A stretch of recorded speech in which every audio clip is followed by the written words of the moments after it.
Hi everyone, this is Life and Journey. So I'm here in Kaamolan Park.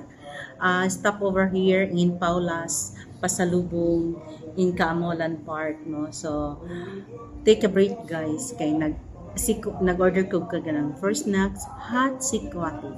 So at my back, we have a lot of pasalubong. No? Mga mango jam, pineapple jam, langka jam. So daga kay guys. At the same time, mga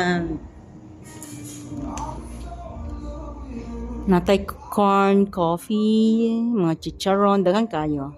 Mga native, tabliya. So, tatak bukid doon.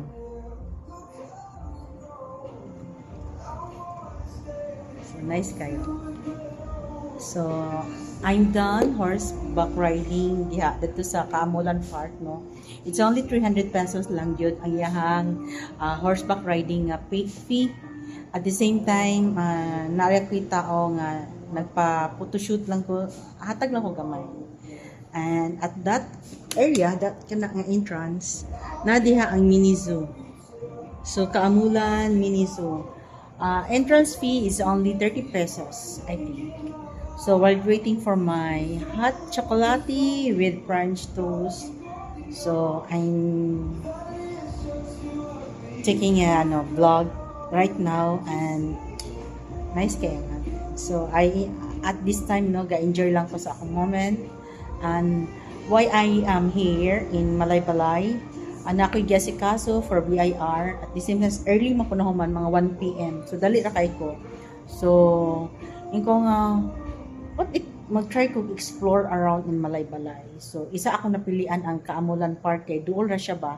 Nara siya diya sa Kaamolan, nara gid siya diya sa mga provincial capital.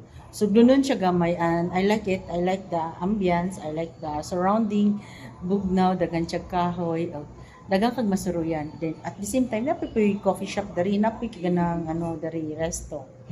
Mga mo ni siyang Paulas pasalubong. At the same time, dagan siya mga souvenir, naa siya mga pasalubong area, na ay tabliya, mango jam, pineapple jam, langka. So, dagan siya.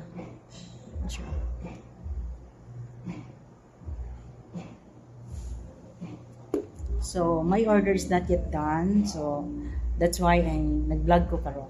So, guys, this is Life and Journey, Life in Real Estate. So, bye!